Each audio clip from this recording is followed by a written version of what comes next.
और चलिए बात करेंगे मोदी का परिवार की। जी हां, मध्य प्रदेश में, छत्तीसगढ़ में, देश भर में चाहे हम बात करें, आज एक नई बहस छिड़ गई। दरअसल देश के गृह मंत्री अमित शाह और भाजपा के राष्ट्रीय अध्यक्ष जेपी नड्डा सहित तमाम बीजेपी के वरिष्ठ नेताओं ने आज सोशल मीडिया पर अपना एक्स बायो बदल लिया। भाजपा नेताओं ने अपने बायो में नाम के आगे मोदी का परिवार लिख लिया है। पीएम मोदी के साथ एकजुटता दिखाने के लिए ऐसा किया गया है। दरअसल रविवार को बिहार में जन विश्वास महारैली के दौरान राजद नेता लालू प्रसाद यादव ने परिवारवाद के मुद्दे पर पीएम मोदी पर निशाना साधा था और उसी के पलटवार में बीजेपी नेताओं ने यह रणनीति अपनाई है। दरअसल लालू प्रसाद यादव ने पटना के गांधी मैदान पर आयोजित हुई इस रैली में कहा कि यह मोदी क्या है, नरेंद्र मोदी इन दिनों परिवारवाद पर हमला कर रहे हैं, लेकिन पहले उन्हें यह बताना चाहिए कि उनके पास परिवार और बच्चे क्यों नहीं हैं। जिन लोगों के ज्यादा बच्चे हैं उन्हें वे वंशवादी राजनीति बता रहे हैं। आपके परिवार नहीं है, आप हिंदू भी नहीं हैं। हर हिंदू अपनी मां के मरने पर मुंडन कराता है, लेकिन आपने अपनी दाढ़ी और बाल क्यों नहीं कटवाए, इसका जवाब दीजिए। अब पहले आपको सुनाते हैं लालू प्रसाद यादव की वो प्रतिक्रिया जो एक दिन पहले उन्होंने पटना में दी, और उसके बाद प्रधानमंत्री नरेंद्र मोदी की वो टिप्पणी जो आज तेलंगाना में उन्होंने लालू प्रसाद यादव के जवाब में दी। ये मोदी क्या है? मोदी कोई चीज है क्या? ये नरेंद्र मोदी आजकल परिवारवाद पर हमला कर रहे हैं। अरे भाई, तुम बताओ ना कि तुमको क्यों परिवार में कोई संतान नहीं तुमको हुआ, बताओ।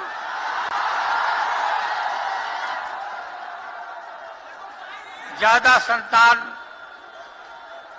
होने वाले लोगों को बोलता कि परिवारवाद है, परिवार के लिए लोग लड़ रहे हैं।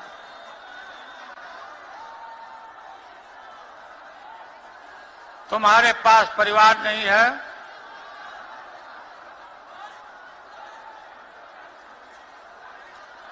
और तुम्हारी माताजी जब, और तुम हिंदू भी नहीं है, तुम्हारी माताजी का जब अवसान हो गया तो हर हिंदू अपने मां के शोक में केस दाढ़ी बनवाता है, दाढ़ी छिलवाता है। क्यों नहीं छिलवाया, बताओ? क्यों नहीं छिलवाया? मैं इनके परिवारवाद पर सवाल उठाता हूं तो इन लोगों ने बोलना शुरू कर दिया है कि मोदी का कोई परिवार नहीं है। अब तो कल ये कह देंगे कि तुम कभी जेल में, तुझे सजा नहीं हुई इसलिए तुम राजनीति में नहीं आ सकते, ये भी कह देंगे। मेरा जीवन खुली किताब जैसा है।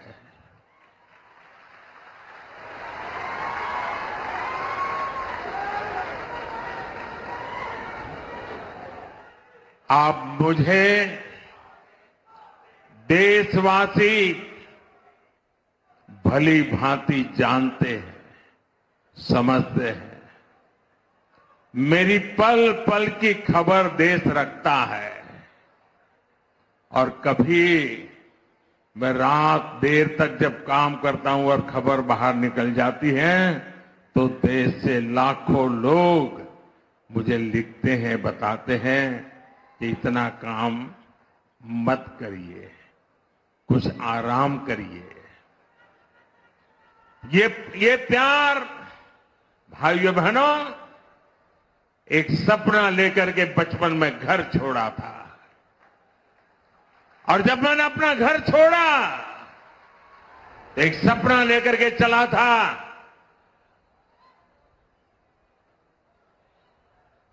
कि मैं देशवासियों के लिए जीऊंगा।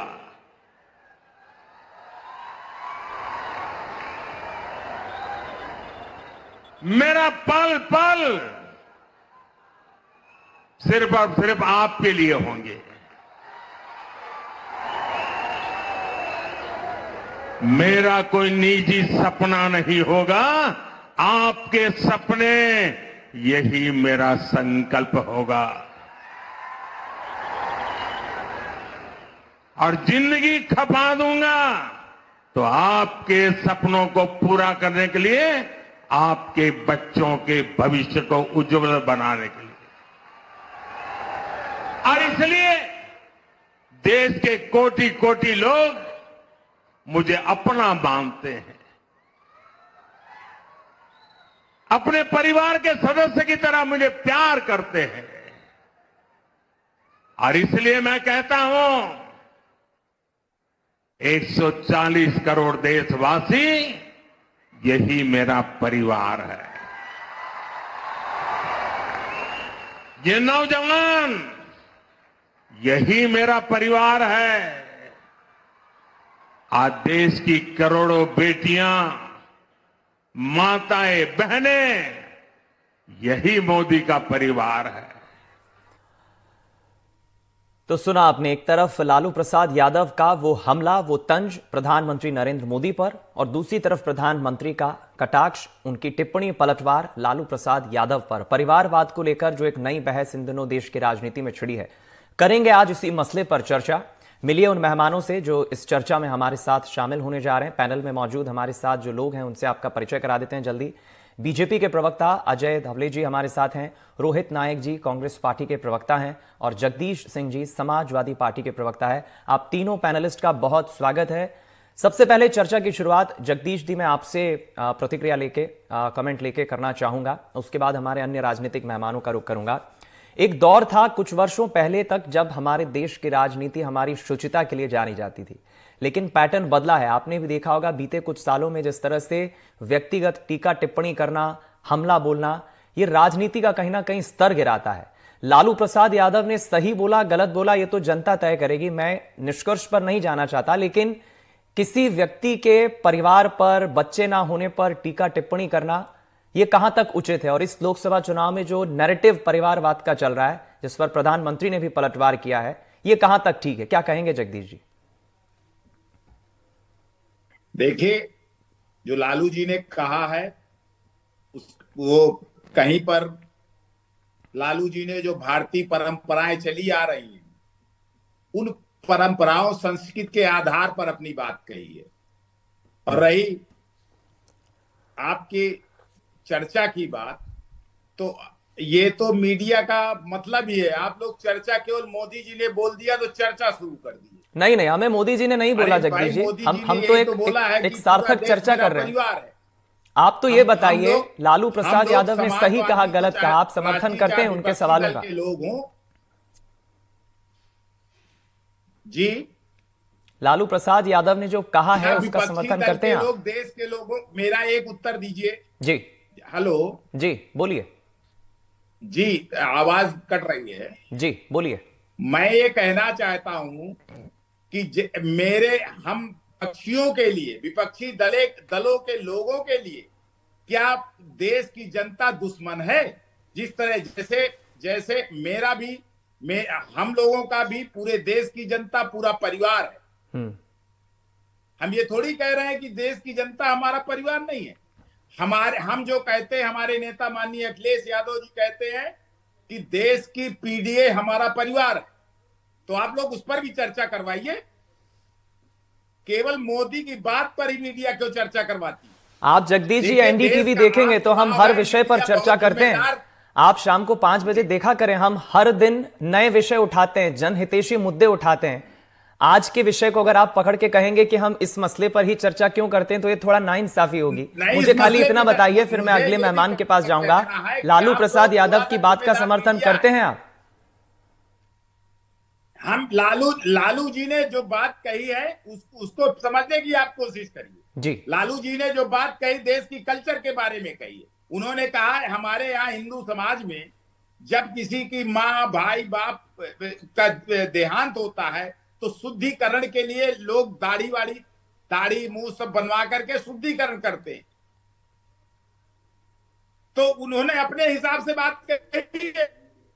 अच्छा, आप ना करते हो या कोई भी बता दे, चाहे भाजपा का हो, चाहे सपा का हो, चाहे आरजेडी का हो, अगर वो उस संस्कार और उस संस्कृति का पालन करता तो करना पड़ता है। लेकिन किसी के परिवार पे जाना, ना करे किसी तो का ये बच्चा उसका ना होना, ये टिप्पणी करना उत्तरदायित्व है। कितना उचित है, आप ये नहीं बता रहे हैं अभी।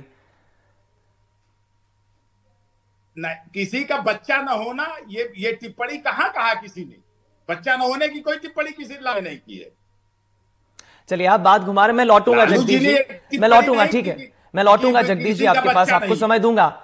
हमारे कांग्रेस के जो प्रवक्ता मेहमान है रोहित जी से मैं लेना चाहूंगा रिएक्शन। रोहित जी, जगदीश जी की बातों को आपने भी सुना, कहा कि बच्चा न हो। ठीक है, मैं लौटूंगा जगदीश जी, आपको मौका दूंगा, मेरे को दूसरे मेहमानों को भी समय देना है। रोहित जी मुझे ये बताइए, 2019 में आपकी पार्टी के नेता राहुल गांधी ने चौकीदार चोर है का एक बड़ा नैरेटिव सेट किया था, और उसके बाद बीजेपी ने उसे किस तरह कैंपेन की तरह आगे बढ़ाया वो आप बखूबी जानते हैं। आपको नहीं लगता इंडी गठबंधन जिस तरह से विपक्षी पार्टियां प्रधानमंत्री मोदी हो या बीजेपी को हराने की कोशिश कर रही है, लालू प्रसाद यादव का यह स्टेटमेंट और उस पर से पीएम मोदी का आज का यह पलटवार, कहीं विपक्ष ने सेल्फ गोल तो नहीं कर लिया? नहीं दीपक जी, एक हिंदी शब्दावली में एक टर्मिनोलॉजी है, एक शब्दावली है भाषा में, जिसको कहते हैं अभिप्राय संपदा।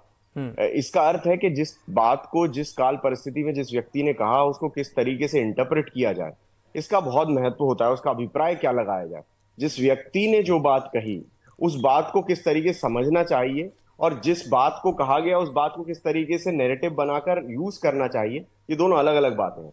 हमने कई चुनाव में और पिछले 8-10 सालों में ये चीज देखी है कि भारत की राजनीति में जिस तरह से अभिप्राय संपदा को तार तार किया गया है, चाहे हम मुलायम सिंह जी के बयान की बात करें या पहले राजीव गांधी जी के लिए पीएम मोदी जी द्वारा स्वयं कहे गए बयान जो हो उनकी बात करी जाए, या फिर जो है बीजेपी के कुछ लीडर्स ने, जैसे अभी नितिन गडकरी जी ने देश के बारे में एक बात कही, उसका किस तरीके से अभिप्राय लगाया जाए, इस बात को बहुत ध्यान में रखने की आवश्यकता है कि जो बात कही गई, जिस व्यक्ति ने कही, उस बात को उसी तरीके से समझा जाए। लेकिन यदि उस बात को आप किसी अलग मतले में ले जाएं, किसी अलग विषय से जोड़ दें, राजनीतिकरण कर दें। जब प्रियंका जी और राहुल जी के पिताजी के बारे में जो दिवंगत राजीव गांधी जी प्रधानमंत्री रहे हैं, शहादत दी उनने देश के लिए, उनके बारे में कुछ बातें कही गई, तो कोई भी पुत्र या पुत्री यदि उस बात को लेकर एक टर्मिनोलॉजी को यूज करता है, उसको जाति सूचक शब्द की तरह यूज कर, जबकि प्रधानमंत्री और भाजपा स्वयं कहती है कि सबका साथ सबका विकास,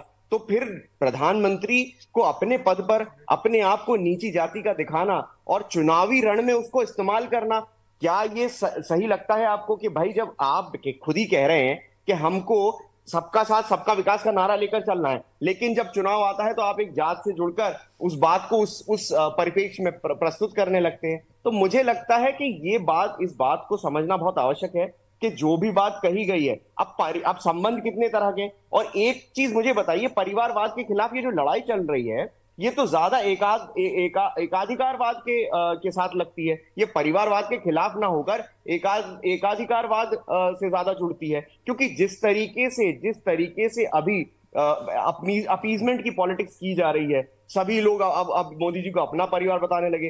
तो बताइए, जो भाजपा के नेता उनको अपना परिवार नहीं बता रहे, क्या वो परिवार से बाहर हो गए? मोदी जी वैसे भी प्रधानमंत्री हैं, उनके लिए तो देश परिवार होना ही चाहिए। लेकिन फिर जिस तरीके से किसानों के साथ जो व्यवहार हो रहा है, महिला उत्पीड़न पे जो बात हो रही है, ये परिवारवाद कहीं ऐसा नहीं लगता कि जब विपक्ष में भाजपा थी तो उस समय इनके लिए जो भी अपनी राजनीति को तुष्ट करने के लिए जो आंदोलन करने थे वो सही थे। लेकिन आज की तारीख में जब महंगाई उतनी ही बढ़ रही है तो इस बात पे कुछ बात नहीं होती। तो मुझे ऐसा लगता है कि कहीं ना कहीं ये चाटुकारिता बंद होनी चाहिए, अगर ऐसा कुछ है। और देखिए, रक्त संबंध अलग चीज है, सामाजिक संबंध अलग चीज है, पारिवारिक संबंध अलग चीज है, राजनीतिक संबंध अलग चीज है। अब ये किस संबंध में ये बात लिखी जा रही है? ठीक है रोहित जी, मुझे और खुशी होती कि शायद सभी राजनीतिक दल मिलकर एक शुचिता की राजनीति की तरफ अगर पहल करें। इसमें कोई दौमत नहीं है, आपकी पार्टी के नेता जिनका जिक्र कर रहे हैं आप, उन पर भी खूब हमले होते आए हैं, मैं इस पर भी करूंगा, लेकिन अभी आप बने रहें।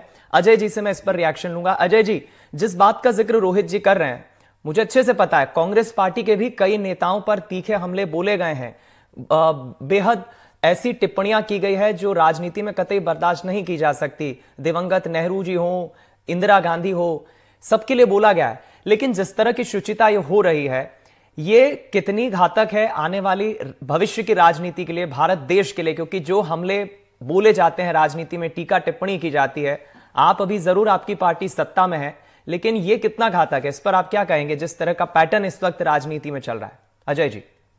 जी दीपक जी, देखिए, भारतीय जनता पार्टी को विपक्ष में सबसे ज्यादा अधिक रहने का समय मिला और भारतीय जनता पार्टी ने विपक्ष की राजनीति के वास्तविकता क्या होती है, विपक्ष राजनीति किस प्रकार की रहता है, इस देश में उसका एक पैरामीटर सेट किया है। हम हमेशा से भ्रष्टाचार के मुद्दे हो, जन आंदोलन, जनता के सवाल हो, वो रहकर विपक्ष में उठाए। आज विपक्ष, जो आज का विपक्ष है, वो तत्कालीन सत्ता में हुआ करता था और आज हम सत्ता में हैं, तत्कालीन विपक्ष में हुआ करते थे। लेकिन आप देखेंगे 2014 से जैसे ही देश के प्रधानमंत्री आदरणीय नरेंद्र मोदी जी बने हैं, उनके ऊपर भ्रष्टाचार का, क्योंकि 20 वर्षों से अधिक का उनका सार्वजनिक जीवन है, इस इतने वर्षों में उनके ऊपर भ्रष्टाचार का एक प्रकरण कभी लगा नहीं है, भ्रष्टाचार का एक दाग नहीं लगा है, ना उनके मंत्रिपरिषद में कभी लगा है। तो आपने एजेंडा क्या सेट किया? आप एजेंडा व्यक्तिगत सेट किया।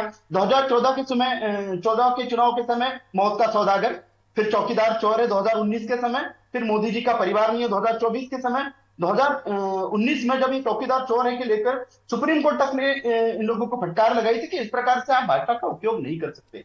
लेकिन आप देखेंगे एक ऐसा प्रधानमंत्री जो अपने भाषण की शुरुआत ही, दीपक जी, मेरे परिवारजनों से करता है, जो अपने देश के 140 करोड़ जनता को परिवार मानता है, जिसने अपने सारे सार्वजनिक जीवन में एक दिन भी छुट्टी नहीं ली है, जिसके लिए देश की जनता सर्वोपरि नेशन फर्स्ट के आइडियोलॉजी पे काम कर रहा वह व्यक्ति, जिसने देश में जाति पंथ समुदाय से देश को आज ऊपर खड़ा करके, जो ज्ञान की हम बात करते हैं, गरीब, अन्नदाता, युवा और नारी शक्ति की बात करते हैं, उसमें देश को लाके रखा कि उनके लिए विचार करना है। लेकिन आज कांग्रेस कहां भटक गई, इनका इंडिया अलायंस कहां भटक गया है? आज प्रधानमंत्री जी के परिवार की बात कर रहे हैं, आज देखेंगे कैसा एक मूवमेंट छिड़ गया है। जैसे ही इंडिया अलायंस के घटक दल के महत्वपूर्ण साथी लालू जी ने मोदी जी की परिवार पर टिप्पणी की, तो आज देखेंगे पूरे के पूरे भारतवर्ष में एक आवाज निकली है कि मोदी जी का परिवार। तो मोदी जी का परिवार, क्योंकि मोदी जी ने विगत 10 वर्षों में खुद के लिए कुछ नहीं किया, देश के लिए किया है। और ये व्यक्तिगत टिप्पणियां जितनी कांग्रेस करेगी, इनको मलाल होना चाहिए कि 2014 में भी उसी वजह से चुनाव हारे थे, मौत का सौदागर की वजह से, 2019 में चौकीदार चोर की वजह से हारे थे। और मुझे लग रहा है 2024 का एजेंडा भी कांग्रेस ने सेट कर दिया है कि जिस प्रकार मोदी जी का परिवार पे ये लेके गए, तो निश्चित रूप से देश के 40 करोड़ जनता बता देगी कि मोदी जी का परिवार में कितना वोट देने जा रही है। G20 सम्मेलन हुआ दीपक जी, भारत में G20 सम्मेलन की अगुवाई की और हमको बताने में भी बड़ी खुशी होती कि एजेंडा क्या था। एजेंडा था वसुधैव कुटुंबकम। प्रधानमंत्री जी ने समूचे G20 नेशंस की अगवानी की और पूरे विश्व को अपना परिवार मान के उनकी अगवानी की। जिस अफ्रीकन यूनियन को कभी लोग अपने साथ में नहीं बिठाते थे, प्रधानमंत्री जी के नेतृत्व में अफ्रीकन यूनियन को G20 का परमानेंट मेंबर बनाया गया और उनको इस G20 की सदस्यता दिलाई गई। तो प्रधानमंत्री जी विश्व में जो स्थापित नेता बन गए हैं अपनी कार्यपरता की वजह से, आज उनके बारे में इस प्रकार की भाषा कांग्रेस को सही में लेकर डूबेंगी।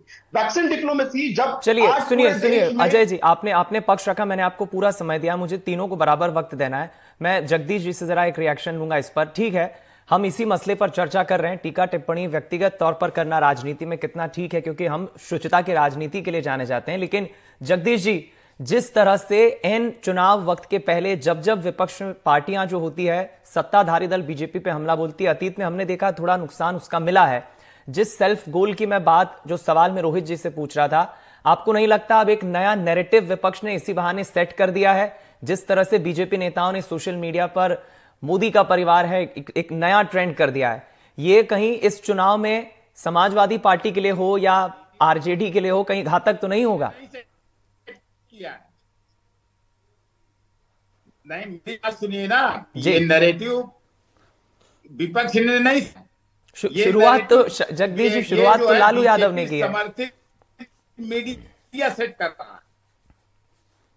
हम तो चर्चा करते हैं साहब, हम तो विषयों पर चर्चा करते हैं, शुरुआत तो लालू यादव ने की है, मैं ये कह रहा हूं। उसकी पॉजिटिव चर्चा, आपने ये चर्चा नहीं की लालू यादव ने देश के 10 लाख लोगों को इकट्ठा कर दिया, इकट्ठा करे गांधी मैदान से सत्ता को ललकारा है, उसकी आपने चर्चा नहीं की। उस रैली की, बड़ी रैली की आपने चर्चा नहीं की। उस रैली ऐसे तो जगदीश जी फिर लंबी फहरिस्त है, फिर लालू यादव के हम चिट्ठे खोलेंगे तो ऐसे तो लंबे विषय निकलेंगे, फिर तो हमें बहुत सारी चर्चाएं करनी होगी। ये जो आज का विषय, आज के विषय पे हम चर्चा कर रहे हैं, शुरुआत लालू यादव ने जो की है, मैं कह रहा हूं इसका नैरेटिव का नुकसान विपक्षी पार्टियों को तो नहीं होगा? ये दीपक जी अभी कुछ कहने से छोड़ा है क्या? मीडिया तो वही सेट करता है, नैरेटिव मीडिया सेट करता है। मैं कह रहा हूं आप चर्चा करिए ना पॉजिटिव विपक्ष की। क्या आम चुनाव को इसी नैरेटिव का करना चाहती है मीडिया बेरोजगारी, भ्रष्टाचार, किसानों का उत्पीड़न, नौजवानों की बेरोजगारी, गरीबों का फिर जगदीश जी आप वहीं चले गए। आप मुझसे व्यक्तिगत मिलिएगा, मैं आपको नंबर दूंगा। मैंने अलग अलग विषय पर डिबेट किए। मध्य प्रदेश में अतिथि शिक्षकों को वेतन नहीं मिल रहा, उस मसले पर हमने, किसानों को राहत मुआवजा मिले, इस मसले पर हमने डिबेट किए। आप मिलिए, आपको मैं विषय बताता हूं। दीपक जी, जिन मुद्दों पे बहस होनी चाहिए, जिन मुद्दों पे पब्लिक ओपिनियन ली जानी चाहिए, उन मुद्दों को मीडिया में बहस का एजेंडा बनाना चाहिए। बहस का एजेंडा ये नहीं होना चाहिए कि लालू जी ने कह दिया, मोदी जी ने कह दिया। नहीं तो एजेंडा क्या होगा चर्चा का, ये आप थोड़ी बताएंगे जगदीश जी। रोहित जी मेरा यही सवाल है आपसे। ठीक है जगदीश जी, अब अलग लाइन में जा रहे हैं, विषय से थोड़ा भटक रहे हैं। रोहित जी, ये नुकसान तो नहीं होगा क्योंकि चैलेंज काफी बड़ा है। आपकी बार 400 पार का नारा बीजेपी दे रही है, एनडीए दे रही है, और आपकी पार्टी गठबंधन कर रही है, जिन पार्टियों के साथ मेहनत काफी करना होगी। राहुल गांधी की ये न्याय यात्रा कितनी सफलता दिला पाएगी सीटों की बढ़ोतरी में? मैं आपसे दीपक जी एक बात आपका ध्यान आकृष्ट करना चाहूंगा। पिछले कई चुनावी सालों में आपने रैली देखी होगी प्रधानमंत्री मोदी जी की, और आपने ये बात कभी गौर नहीं करी होगी कि पहली बार प्रधानमंत्री जी कह रहे हैं कि उनको भी जो उनका गठबंधन है उसकी याद आ रही है। वो मंच से अपने गठबंधन का नाम ले रहे हैं। नहीं तो कई बार, अब की बार मोदी सरकार, जितने भी नारे हमने पिछले चुनाव में देखे, वो मोदी जी के इर्द गिर्द ही घूमते नजर आते थे। इसका अर्थ यह है कि भाजपा भी इस बात को समझ रही है, मोदी जी भी इस बात को समझ रहे हैं कि संगठित रूप से ही चुनाव लड़ने में क्षमता है, क्योंकि बहुत सारे नैरेटिव्स ऐसे हैं जो एक्सपोज भी हुए हैं। अब भाजपा के प्रवक्ता कह रहे थे कि भाई कौन से ऐसे आरोप हैं जो मोदी जी पर लगे हैं। मुझे ये बताइए, पाखंडवाद भी तो एक चीज होती है, भ्रष्टाचार केवल एक चीज नहीं होती है। आप ये बताएं कि कौन सा ऐसा कोर्स है जो मोदी जी ने पढ़ा, एंटायर पॉलिटिकल साइंस कौन सा कोर्स होता है ऐसा, कौन सा, और जिस साल में वो पढ़े उस साल में उनके बैचमेट से उनको कभी अपनी यूनिवर्सिटी में क्यों नहीं देखा? जिस रेलवे स्टेशन पे उनने चाय बेची वो रेलवे स्टेशन तब था क्यों नहीं? तो उनने चाय कहां बेच ली? इस तरह की बहुत सारी बातें हैं। चाहे फिर मेरे जैसे टैक्स पेयर या आपके जैसे टैक्स पेयर्स की बात करूं कि 2-5% दे देंगे, वो पैसा आया कहां से? वो पैसा आया क्या अपने पास? चाहे नोटबंदी हुई हो या और भी सारे प्रहार हुए हो, हमने इकोनॉमी को सुधारने के लिए इकोनॉमी पे प्रहार कर दिए। मैं यही कहना चाहता हूं कि जिस तरीके से सारे प्रोपेगेंडास बिल्ट हुए हैं, उसमें अगर भ्रष्टाचार की बात ना करी जाए तो पाखंडवाद की तो बात की जा सकती है। एक अंतिम टिप्पणी है कि जिस तरीके से परिवारवाद के खिलाफ भाजपा और मोदी जी हैं, इसी तरीके से विपक्ष के रूप में वो महंगाई के खिलाफ थे, इसी तरीके से वो महिला उत्पीड़न के खिलाफ थे। लेकिन आज जब हो रहा है तो इसके बारे में चुप्पी साधे हुए हैं। तो मुझे इन बातों का भी तो जवाब चाहिए ना। चलिए मैं संक्षिप्त में जवाब ले लेता हूं। अजय जी, मेरे पास समय की कमी है, रोहित जी गंभीर सवाल उठा रहे हैं, जवाब दे दीजिए अजय जी।